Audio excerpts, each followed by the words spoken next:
गाणेराव को नमन करते हुए मैं अपनी वाणी से मंच पर विराजमान मुख्य अतिथि महोदय, वरिष्ठ नागरिकों को और मेरे गुरुजनों को मैं अपनी वाणी से वंदन और अभिनंदन करता हूँ। मैं लक्ष्यराज गाणेराव आप सबके सामने 80वें स्वतंत्रता दिवस पर मैं अपने दिल की बात प्रकट करना चाहता हूँ। अगर कोई गलती हो तो क्षमा करें। आज स्वतंत्रता दिवस है और हम भारत माता की जय बोल रहे हैं और गर्व से कह रहे हैं कि हम आज़ाद भारत के नागरिक हैं। हम में से बहुत लोगों ने आज़ादी को किताबों में पढ़ा है, हम में से बहुत लोगों ने आज़ादी को एग्जाम के क्वेश्चन आंसर में पढ़ा है, हम में से बहुत लोगों ने आज़ादी को इतिहास के पन्नों में पढ़ा है, हम में से बहुत लोगों ने आज़ादी को स्पीच में सुना है। पर आज़ादी कोई किताबों का चैप्टर नहीं, आज़ादी कोई एग्जाम के क्वेश्चन आंसर का आंसर नहीं, आज़ादी कोई 15 अगस्त की छुट्टी नहीं। आज़ादी की असली कीमत किताबों से बहुत बड़ी है, क्योंकि किताबों में हमको तारीखें लिखी मिलती है पर उन तारीखों के पीछे छुपे आंसू नहीं मिलते। किताबों में हमको नाम लिखे मिलते हैं पर उन नामों के पीछे छुपे परिवारों का दर्द नहीं मिलता। किताबों में हमको आंदोलन मिलते हैं पर आंदोलनों में चली लाठियों का एहसास नहीं मिलता।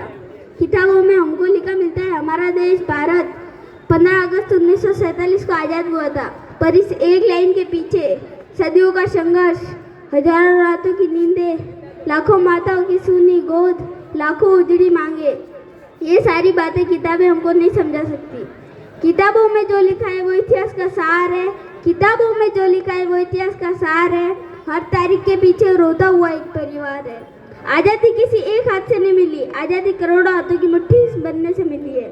भले ही इतिहास के आसमानों में कुछ नाम चमके हो, लाखों दीप जले थे भारत माँ के सम्मान में। मेरी आवाज़ इतनी तो बुलंद नहीं कि यहाँ से दिल्ली तक पहुँच सके, पर ए चलने वाली हवा, मेरा ये पैगाम पूरे हिंदुस्तान में पहुँचा देना कि अगर हमने भगत सिंह को पढ़कर भी डरपोक बने रहे तो हमने भगत सिंह को नहीं समझा। रानी लक्ष्मीबाई को पढ़कर भी हमने बेटियों की शक्ति का सम्मान ना किया तो हमने रानी लक्ष्मीबाई को नहीं समझा। सुभाष चंद्र बोस को पढ़कर भी हमारे अंदर जोश ना आया तो हमने सुभाष चंद्र बोस को नहीं समझा। डॉक्टर भीमराव अंबेडकर को पढ़कर भी हमने संविधान का सम्मान ना किया तो हमने संविधान की आत्मा न समझी। दोस्तों, इतिहास याद करने के लिए नहीं होता, इतिहास को अपने जीवन में उतारने के लिए होता है।